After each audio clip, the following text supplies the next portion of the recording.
Good afternoon. Thank you for tuning into Leadership Matters with the People's Doctors, informing leaders, inspiring solutions. I'm your lead co-host today, Andre Howard. Delighted to have with me our co-host, Dr. Cheryl White and Dr. Loretta Howard. And we have a wonderful guest joining us today on a very powerful topic, understanding strategic partnerships. Mary Mulliet, we'll introduce her in just a moment. But this month, we figured we try to think about how we keep the doors open. And so we'll dive deep into the critical world of nonprofit strategic partnerships, kind of in an era of tightening budgets and fierce competition for donor dollars. Nonprofits are reimagining survival and thriving. Mergers, acquisitions, innovative collaborations that strengthen their mission without compromising their values. And so we have a wonderful topic today, a wonderful guest to help us dive into that as we go deeper as well. But we're going to we're going to first start with our audience questions. And again, we want you to keep those questions coming. We've had some pretty powerful questions from our audience, so continue to send those questions into us, as well as any feedback you might want to give us in terms of how you like the show or how you don't like the show for that matter. Love to hear your feedback as part of that process. But let's get to our first audience question. Here it is. I'm a small nonprofit executive director. How do I approach a larger organization about partnership without losing all negotiating power? Dr. Loretta, you want to take a first swing at that one? Yes, and that is a good question. I can relate to that all too well. But as I started looking at it, I had to think of what are some things that, I have experienced in certain meetings. So always try to kind of be clear on the strengths, what makes our little organization very unique, and the relationships that we have in the community that maybe a larger one does not have. And I try to, bring in it's a collaboration, not charity, but we want to collaborate, and it's mutually beneficial on both ends, and focus on our mission because our mission is very important, and I never want us to lose that. So those are some of the things that, as I thought about this, it's like, well, what have we tried to do? So those are the ones that came to mind. Great, thank you. Dr. Scherer? Yeah, I would underscore everything that Dr. Loretta shared. And I think the negotiation power that we have when we're in that space is to really be able to elevate, um, maybe underscore what we bring that can either help to complement, strengthen or expand the organization we're endeavoring to merger with, their capacity and, how that might then either help them do what they currently do better, or maybe it will expand their market share or expand their service footprint. Great, great. And Mary, would you like to chime in on that question as well? Love to, but I don't know if you need me here. The Dr. Howard, it's like you looked at my notes after thinking about this question. I think, it's about strengths. And I think that thinking about size of an organization presumes one loses, one wins in that conversation. And I think when we're working for a mission, we're looking for triple wins. And what I mean by that is the win is for the mission that we're delivering for the community, for the families, for the children, for the individuals. So we need to make sure whatever we're doing is centered there. And then the win should be for both organizations to either grow something they're already doing together by combining, or add a line of support service, whatever you want to call that, that they don't have on either side. So those things are strengths for both organizations, small or large, no matter. Adding to a service line more volume or adding a service line for an organization is super relevant in today's current environment. Super relevant to keep us sustained over time and delivering on mission for people. So I can't answer it better, but I can add more thought, I guess, Andre, that Dr. Howard, it's like she looked at my notes, and Dr. White, I heard you say, right, expansion. And I agree completely. And I would approach it in not a win or lose situation. I would approach it as what strengths and how does our combination of who we are bring higher value to the community we're trying to support. Absolutely. Yeah. And I can't add much to what all three of you have said already. I think, I think making sure we understand your negotiating power really doesn't come from your size. It comes from what you can bring to the table that perhaps the other Mhm. side can't easily get anywhere else. And so I Yeah. always think about just kind of keeping that truth in mind as you think about the negotiating power. I think that becomes a good playbook too as well. So great. Well, thank you for answering that audience question. And again, keep sending those questions to us. They've been powerful. And I look forward to them every week in terms of responding to them. So, Leadership Matters questions at innovisions.org. You can certainly send those questions, comments, give us some feedback as well. All right, well, on to our today's topic. Again, strategic partnerships and thinking about how we keep the doors open in such a time as we are in today with, again, dwindling resources. How do we make that happen? And we've got just the perfect guest to help us think through some of this. Mary Mulliet, President and CEO of Battle Creek Community Foundation, passion for giving voice and choice to individuals who face oppressive, vulnerable, and disadvantaged situations. Mary, again, has been a powerhouse and certainly a trailblazer in many respects to what she has brought in terms of working towards equitable opportunities and dignity and promotion for everyone. And so, Mary, so glad to have you join us today. I'm so glad to be here with you, Andre, and all. Yeah. Excellent. Great. Well, why don't we start out by simply asking you, who are you? What's your leadership journey? Start there. Yeah, thanks for the question. Wonderful to be with all of you. Wonderful to join the guests that are watching. Who am I? Ooh, that's a big question. I'm not going to go there. What drives me to where I am today and the purpose I hold today, I believe in the sector. What's always driven me is trying to help individuals, families, communities reach their highest potential. And so now, did I have it that formed as a thought when I was cutting my teeth out of my undergrad school learning? No. I started out actually doing very direct work in the sector, working with kids with emotional disabilities, intellectual disabilities, and moved quickly into more and more clinical work over time. And every time I'd move to the next level of my career, I'd realize it was our systems that were the struggle for me. It wasn't frustration with those folks that I was working, it was frustration about our systems. And so I ascended into leadership, not because I ever wanted these titles or roles or level of responsibility. I ascended into leadership because I saw a path that allows me to shape systems more accessible and equitable for our communities, as well as support and shape good, healthy culture in our nonprofit sector and build acumen. In my career, I've had the amazing opportunity to work for a very large nonprofit, strong organization, learned a ton. Not that I don't want to pick Dr. Howard's brain about organization, work and HR work, because I think in the corporate sector, your experience there, it's so important. We need to learn from that in nonprofit sector. But being in such a large organization, some of how we functioned and how I developed in my career in leadership, it was definitely shaped by that organization structure and how we functioned, somewhat similar to corporate, even though we were a nonprofit. Mhm. But because of the size, right, the level of acumen that was on the team, everybody was elevated up a rung. And I am grateful to have had that leadership experience on my journey that leads me all the way back. By the way, 26 years on the service side of nonprofit work, but leads me all the way back to the role I'm in today, which is the philanthropic side. And that wasn't in my sights, Andre. That wasn't where I was going. Great. And I'm so glad I landed, right? I'm so glad I'm here Right. because I feel like I've really stepped into purpose around systems change in this role. Absolutely. Yeah. Great. Thank you, Mary. Appreciate it. Mhm. Yes. Thank you. Really nice hearing the full circle and where you've landed, and glad that you're so pleased to actually be in that space. Wondering, Mary, how the landscape has changed in recent years and what is forcing nonprofits to rethink their traditional operating models.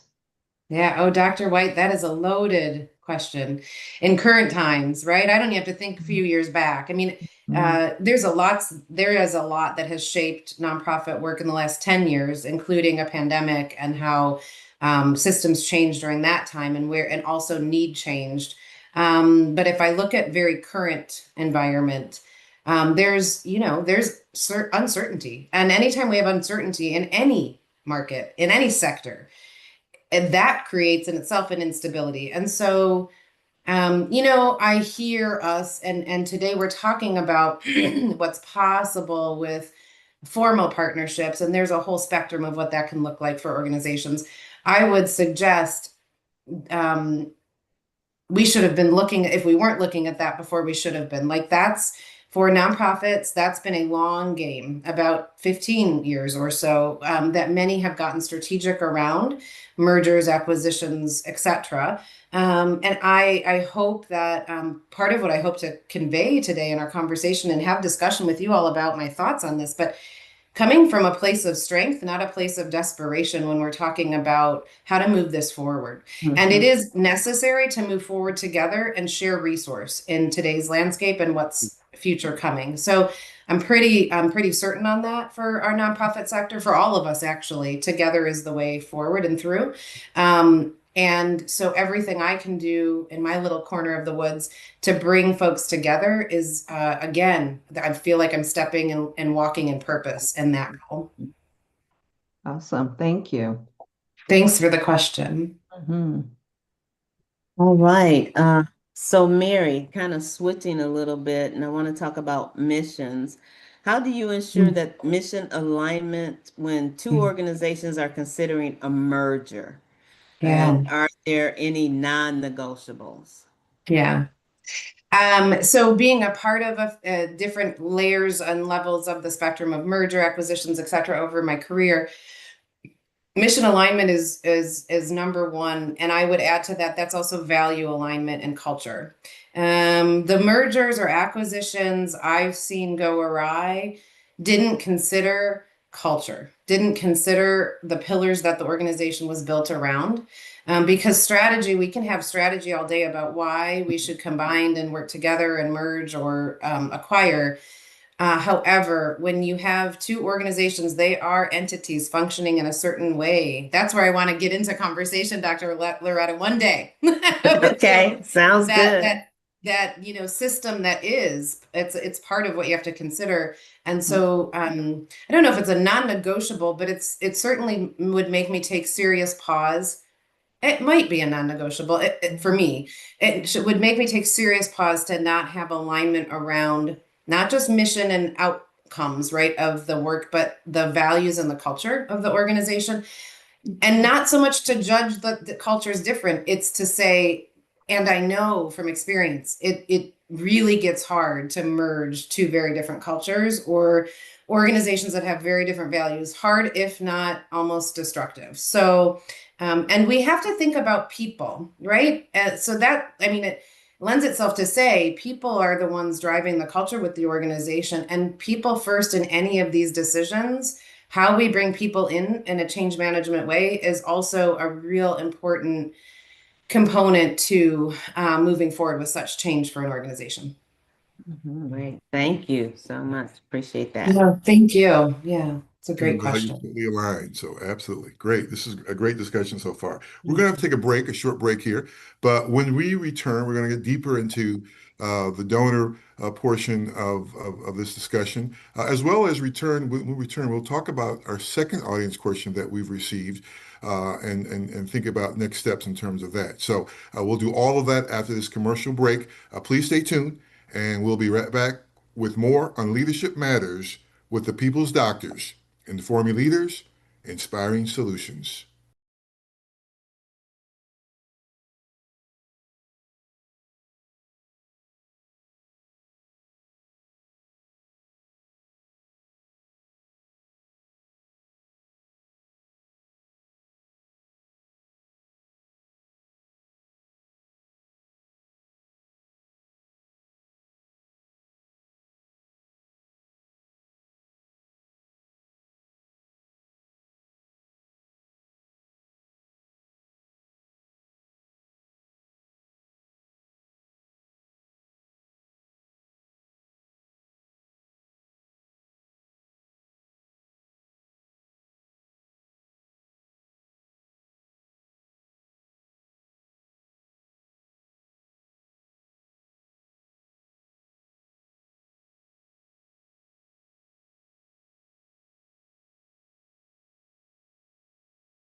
And we are back with more on Leadership Matters with the People's Doctors, informing leaders, inspiring solutions.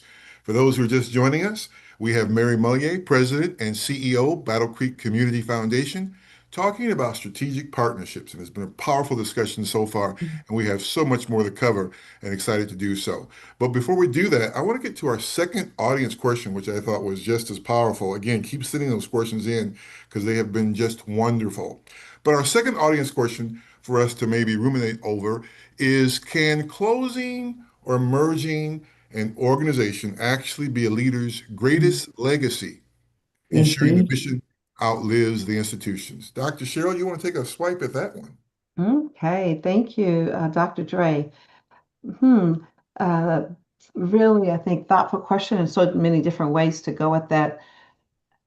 North Star is always real important with regards to, does this merger support the North Star of the organization? Is there a true spirit of collaboration?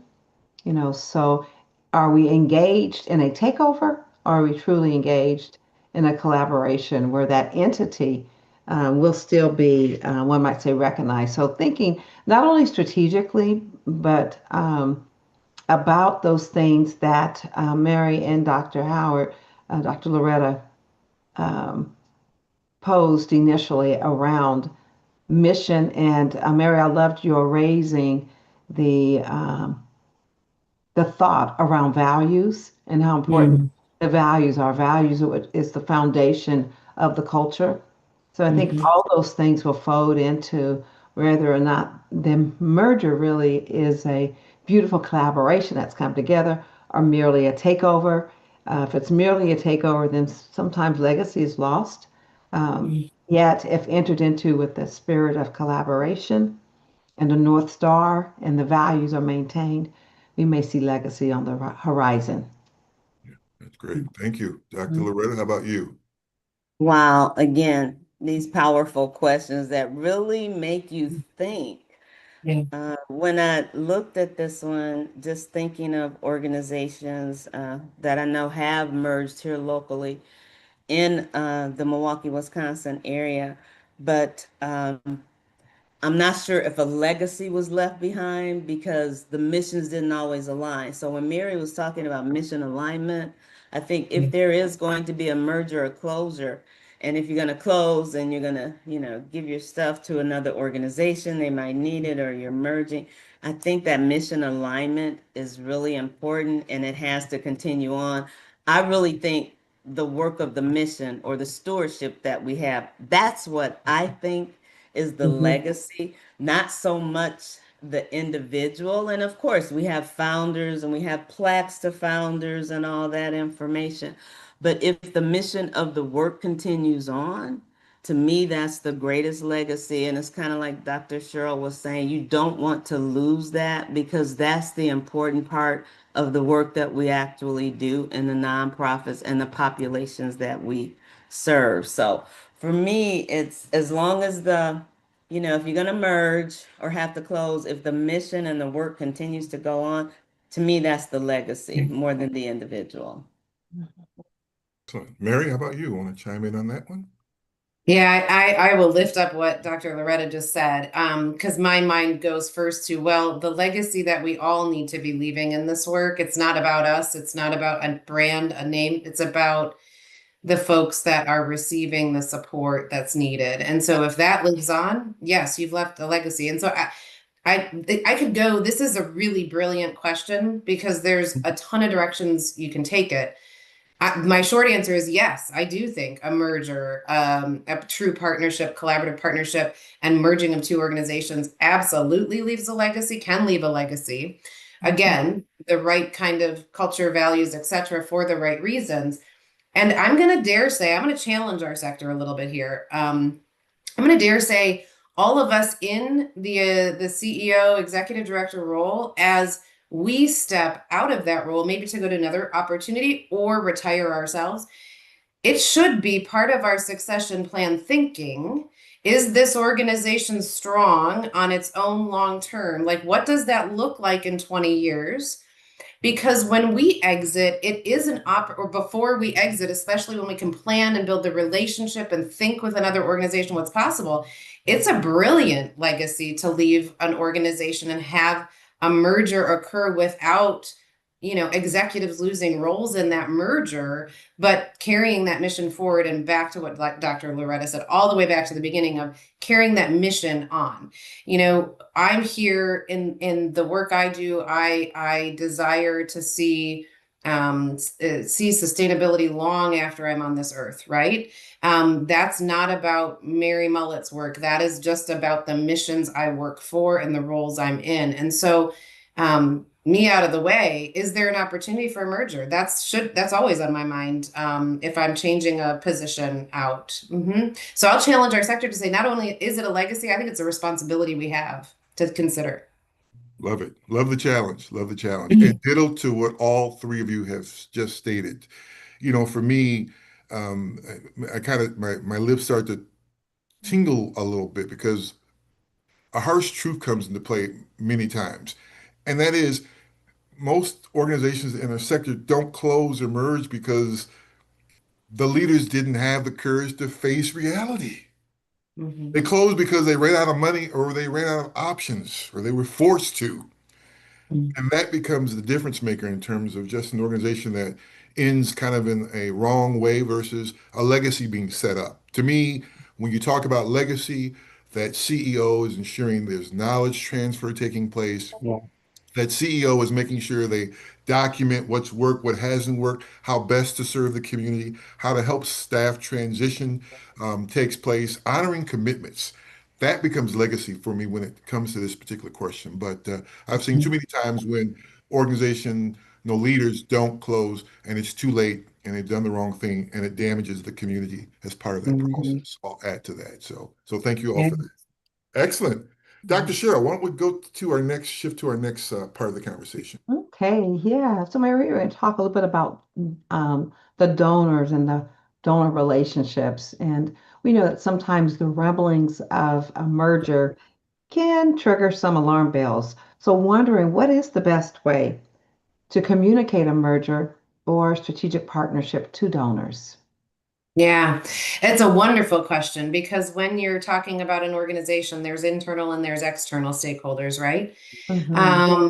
And when we're talking about nonprofits, then your nonprofit board also is usually a mix of donor and then governance oversight. And so all of those folks we have to bring along. So I think in my experience anyway, the stakeholders I have had those kinds of conversations with, I approach it practically and strategically. I think I go back to what Andre was just talking about.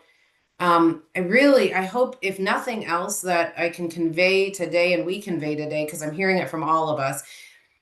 Mergers, acquisitions, these formal partnerships, while they are going to happen when you're in a crisis, because that's the nature, that shouldn't be the only time we consider. So, and that leans into the donor space, Dr. White, because when I'm speaking with a donor who's entrusted, dollars with with our organization, and I'm thinking about a strategic partnership, and I'm sharing the why first. I'm helping the donor see the practicality and the strategy behind it before I get into any of the lower level, intimate details of it. I'm sharing the global why and how it sets the organization up again to deliver on the mission in a sustainable long-term way long after we're on this earth.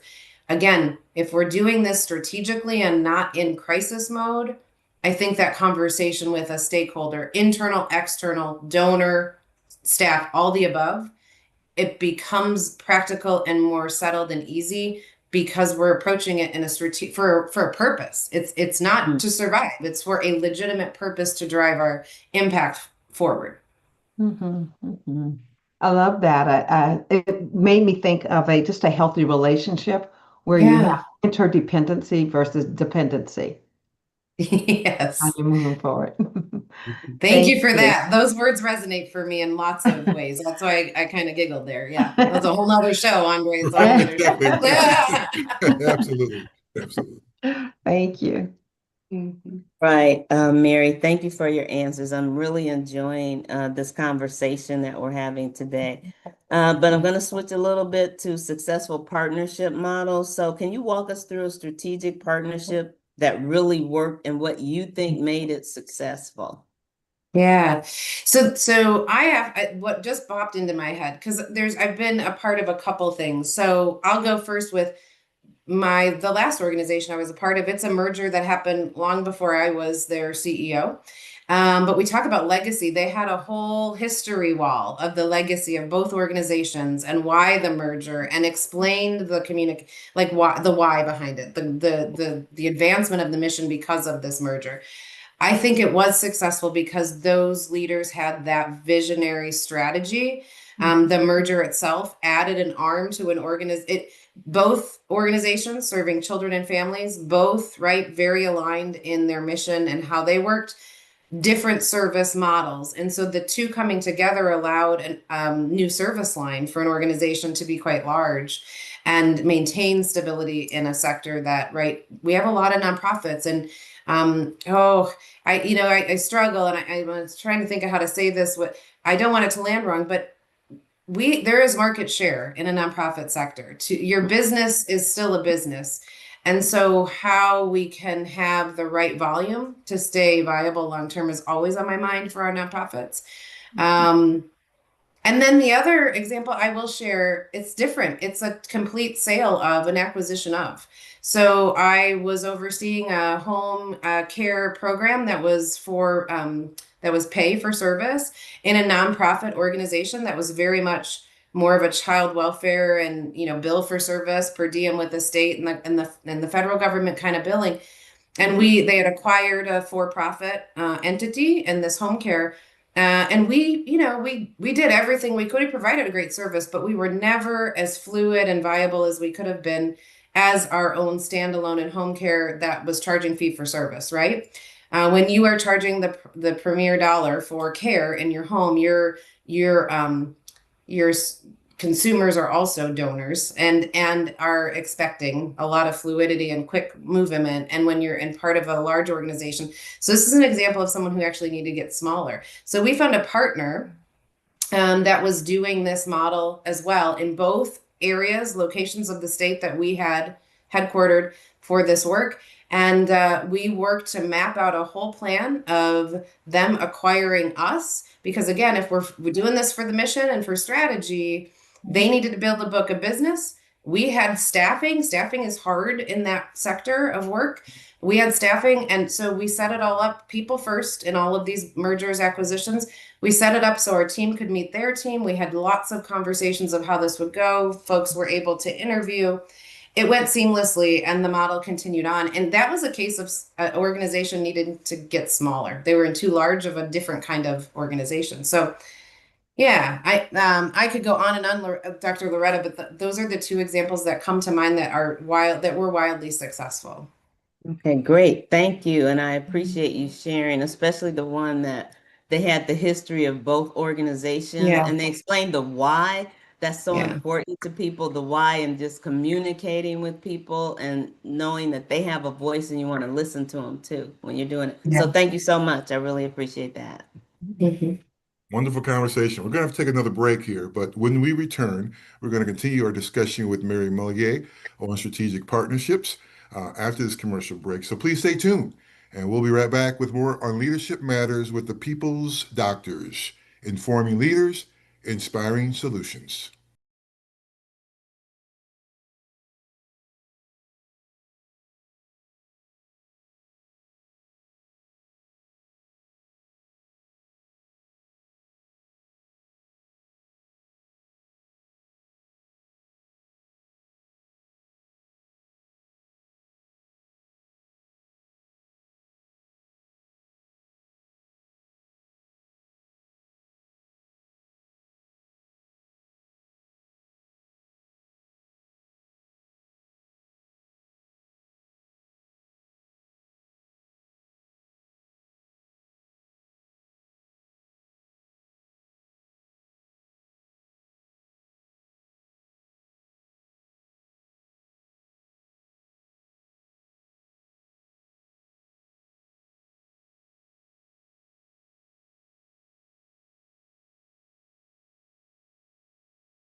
For those of you who are just joining us, I am your lead co-host, Dr. Dre, with my co-host, Dr. Cheryl and Dr. Loretta, and a very special guest, Mary Mulliet, with President and CEO of Battle Creek Community Foundation. And we were getting into some of the discussion around some of the successful kind of partnership models. Mary, quickly, what are the different types of partnerships available to nonprofits beyond full mergers or things like shared services or joint programs or fiscal sponsorships? Yeah, you could have a whole show on this one, Dr. Andre, Absolutely. like, Absolutely. because there's a lot of legal, and that would be a great show with some legal advice on that. I mean, there's supporting orgs, there's holding, or there are fiscally sponsored projects. And I'm naming some things we do at our foundation, for example. There's merging, there's acquisition, there's, all of the there is a spectrum here. And so it is about, I was actually literally just sitting with a leader who has an amazing organization that is not its own nonprofit. It's fiscally sponsored by us, and it's growing and it's expanding. And at some point, we got to put a vision forward in the next 3 years, because it's way beyond being fiscally sponsored at some point, right? And so you have to think about the models that are possible and what's right for the organization.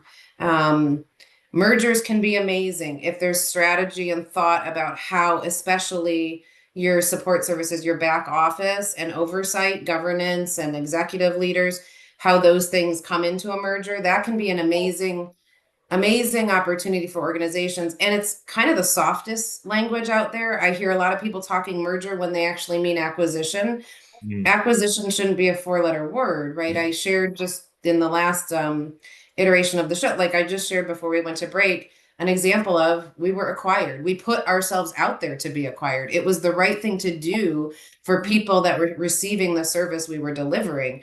When we think about why we exist and we make sure that that is at the front of the decision, all the spectrum and ways that you can function as an organization, nonprofit, supporting org, merging, acquiring, all of those things become possible because you're putting the right focus on the lens, the mission first, and how we deliver on that mission is the role we are in. So yeah. Absolutely. Love it. Thank you. Yeah, absolutely. Dr. Cheryl, what do you Mm-hmm. think? And I think it's great. It's funny, back in 2008, when the economy went down and I was running dynamic consulting services, when I initially had approached Rudy and then Mm-hmm. two other of my key clients, it was to actually have us do what I do now with them internally through Innovisions. Now, when I went on board with him, that's not what we did initially.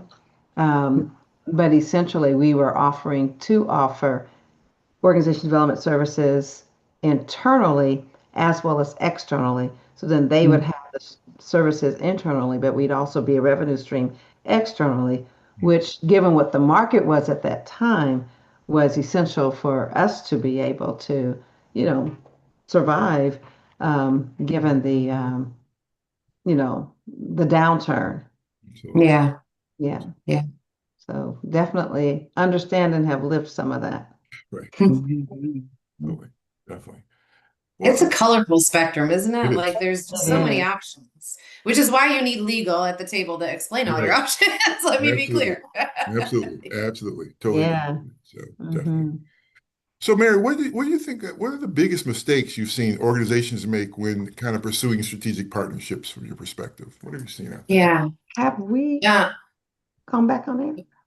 Did we come back to that question? Is that what you're saying, Dr. White? No, I'm saying, are we back? On the pitfalls.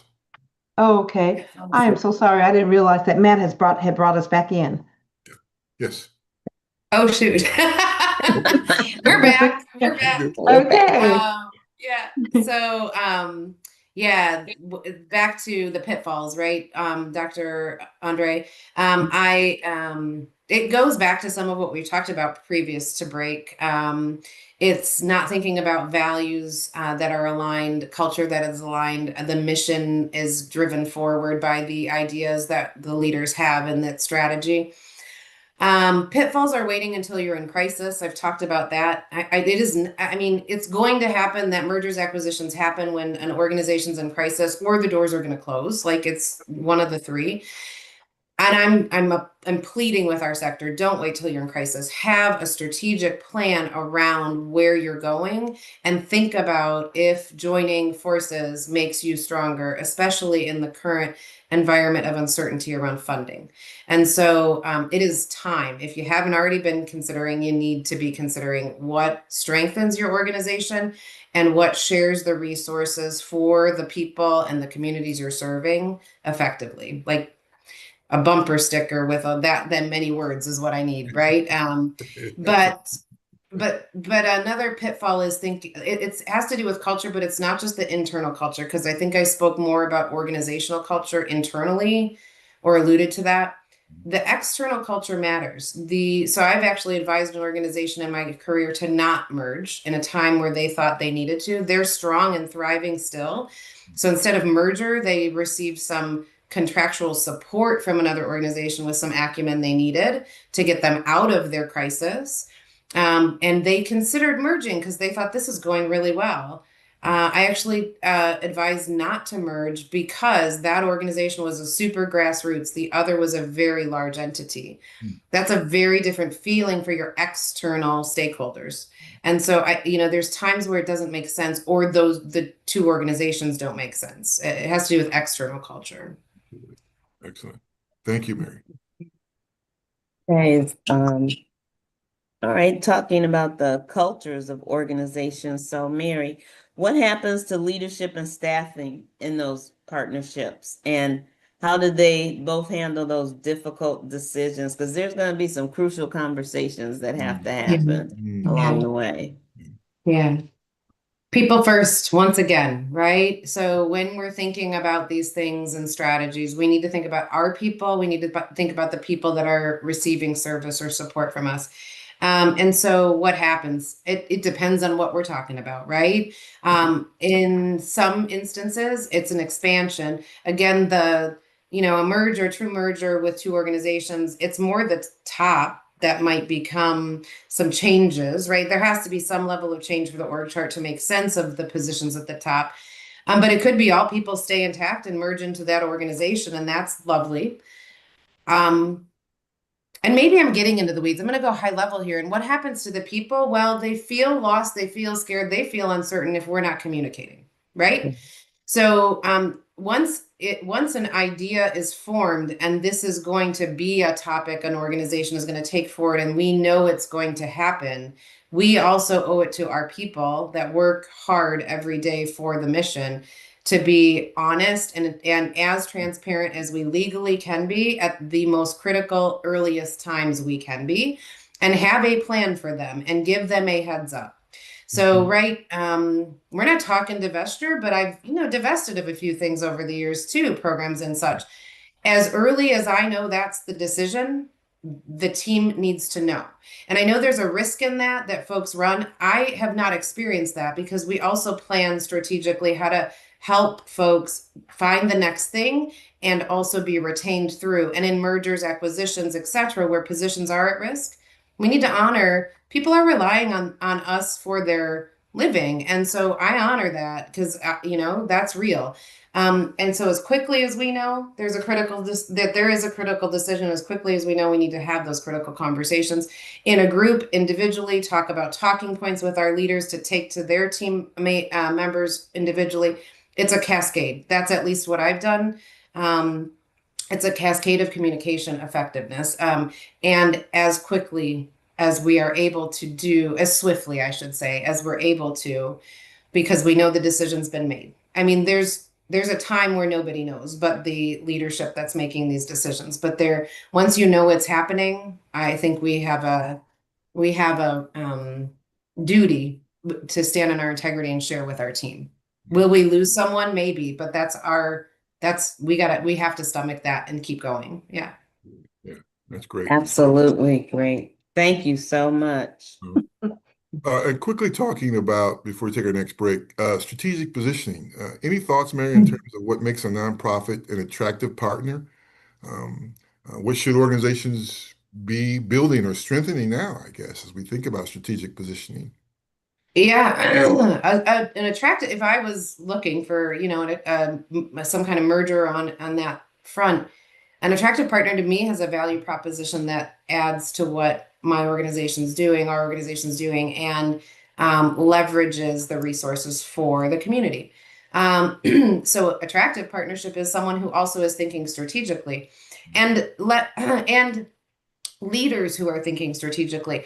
As many of the mergers, acquisitions, et cetera, I've experienced, been a part of, or been on the other side of in my career, I've had probably double the amount of conversations with other executives that didn't lead to any of it. So being open to just have dialogue, will this work? Could this work? What do you think? What do I think? And we should be talking about this all the time when we're meeting with executives, EDs, CEOs that are running like-minded organizations. We should be just openly having dialogue.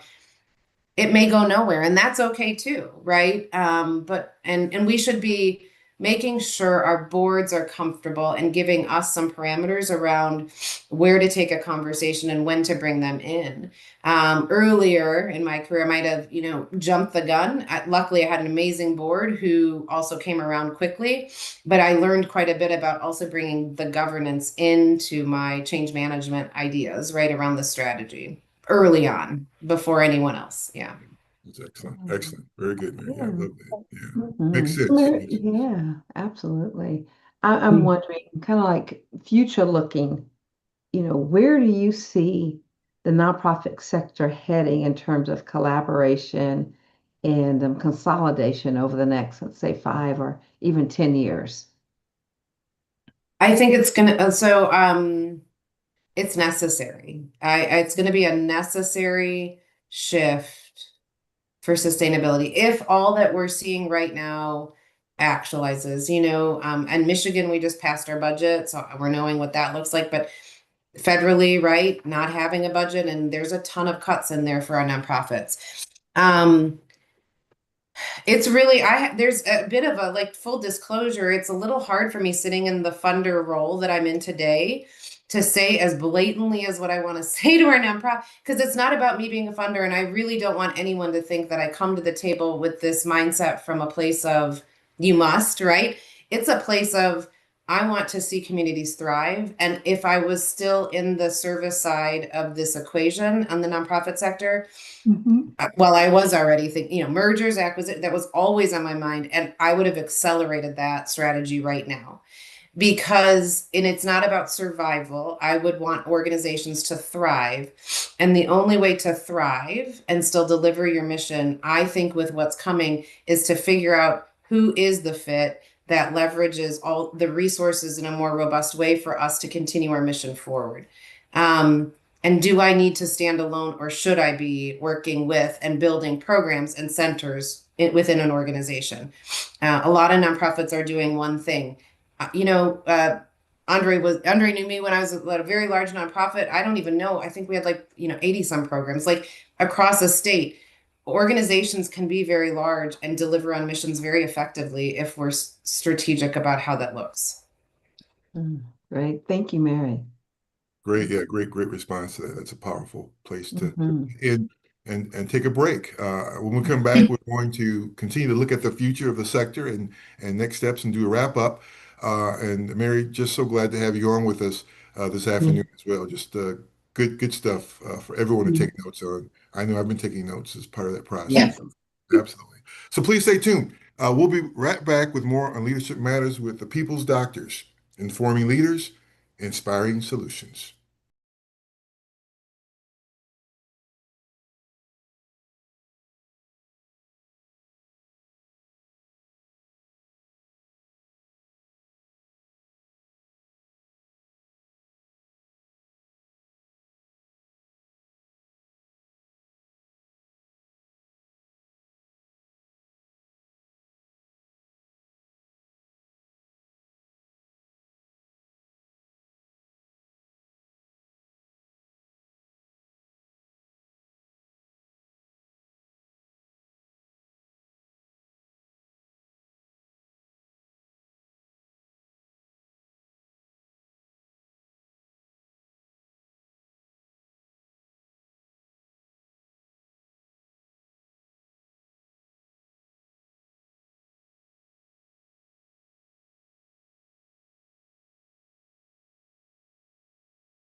And we are back with more on Leadership Matters with the People's Doctors, informing leaders, inspiring solutions. For those who are just joining us, you've missed a great discussion so far, but we have with us Mary Mulliet, President and CEO of Battle Creek Community Foundation, really talking about the power of strategic partnerships in so many different ways.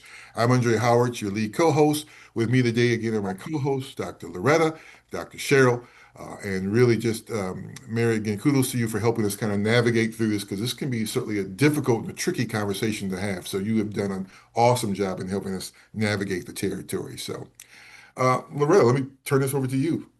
Okay. All right, Mary, still with that futuristic outlook, what advice would you give to nonprofit leaders who are resistant to the idea of partnerships or mergers, but they're still struggling to sustain their operations? Yeah. Yeah, it's a real live question right now, happening Right. every other day.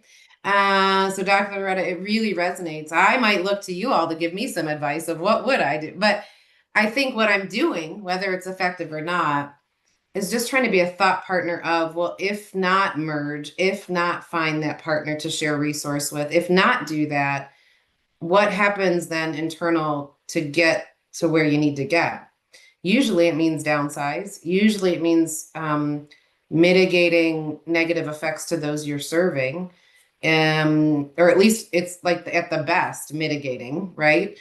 Depending on the situation. And so I'll think laterally with leaders all day long. And I actually really enjoy that and want to be part of that for our sector. But if not, merge, grow in some of the circumstances that are in place right now, then it's shrink and serve less. But don't be not strategic about that either. And what does that mean long term? And that's for the organizations that's struggling to keep the lights on today, Dr. Loretta, right? But that is Right. happening right now in our world. Yeah, You're right. It's very real time. absolutely real time. Lots of conversation today. Mary, if our listeners were to take away just one thing that you think might be a great piece of advice regarding strategic partnerships, what would that most significant one piece of advice be from you? Mm. It would be that consider strategic partnerships when you're in a place of strength, not in crisis. And actually, I need to bounce back because I sounded kind of doom and gloom on the last one. I just was reflecting in my own head. It doesn't always have to mean shrink if you don't merge or do something like what we're talking about. If you can capture a different line of revenue. So it means change, right? Yeah, I don't want to sound like I'm doom and gloom and, clothes get small. No, well, that can be an option. So can diversifying what you do. But do you have the capacity and wherewithal to do that? Or is a merger acquisition partnership a better play right now? That's for every organization to answer. Sorry, Mhm. Dr. White, I had to go back for a minute, but No, that's yeah. excellent reflective thinking and love it. Thank you. Yeah. Yeah. Right. So, Mhm. changing direction as we kind of close up here and coming to an end, the time goes so fast, especially on a topic such as this. We could probably do a 10-part series on this with you, Mary, as part of this. But we're asking all of our guests this particular question and to share your response to what do you hope for and what brings you joy? My hopes today are this idea of togetherness. It's, I think, why this series and this podcast resonates for me. How do we come together and and move forward together with one another and humanity through hard things? We can do hard things. We've done it before, but together it builds the strength and it builds all of our resiliency around hard times. So I'm really that's my hope is that we continue to figure out collaboration gets tossed around a lot, not the word, but the true act of, right? And that we figure out how to honor all the strengths each of us bring and sort for communities, for the people that are relying on us as nonprofits to support them. We figure out how to do that together. That's hope. And then joy brings me joy to see people reach new milestones, um, to see communities hit marks. It brings me joy to see other growth, and then it brings me joy to balance all of that with my animals. I have horses, I have a dog, I have all my animals. That brings me joy. That's how I balance my world, my one-mindedness. When you're with a 1,200-pound animal, you've got to be one-minded. And so it brings me joy to also balance all that we're doing in the nonprofit sector and my day job and our work. Brings me joy to come home and also find solace where I live and work and love. And that's the beauty of the role I'm in. And it brings me joy to step into my purpose and hopefully lead in this role for our community effectively and help through this time in our history. Mm-hmm. Wonderful. Yeah. Love horse riding too. That's wonderful. Mary, what final thoughts or tips would you like to share with our listening audience? And if they wanted to reach out to you, how could they do that? I mean, I hope the final thoughts or tips, I hope that the audience listening, this perks a question, plants a seed. Maybe I got a little convicted in some of my words about, and don't take that to heart, but take to heart that this should be strategy. It's part of another way to look at strategy for our organizations. And there are experts to help if, right, you don't know where to go first or to consider any of this. There are experts you can enlist to help you with considering how to think forward for your organization with partners. And don't forget to enlist legal Yeah. and have that expertise at the table if you're going there. How folks can reach me? Probably my email is best. So it's simply Mary, Mary, at bccfoundation.org. So Mary at B as in boy, C as in cat, C as in cat, foundation, all smushed together, .org. Anyone's welcome to reach out.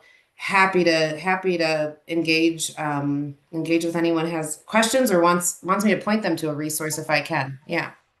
Excellent. Excellent. Thank you so much, Mary. Thank you, Mary Mulliet, President and CEO, Battle Creek Community Foundation, talking about the power of strategic partnerships. What a wonderful discussion we've had today. And again, thank you for being with us today. And thanks to our listening audience for tuning in as well. And again, we want to invite our audience to continue to send in topics, questions, comments, feedback. How are we doing? I'd love to hear from you. Just drop us a line at Leadership Matters Questions at innovisions.org. You can join us every Wednesday, 2 p.m. Pacific, or download our podcast at your convenience on demand.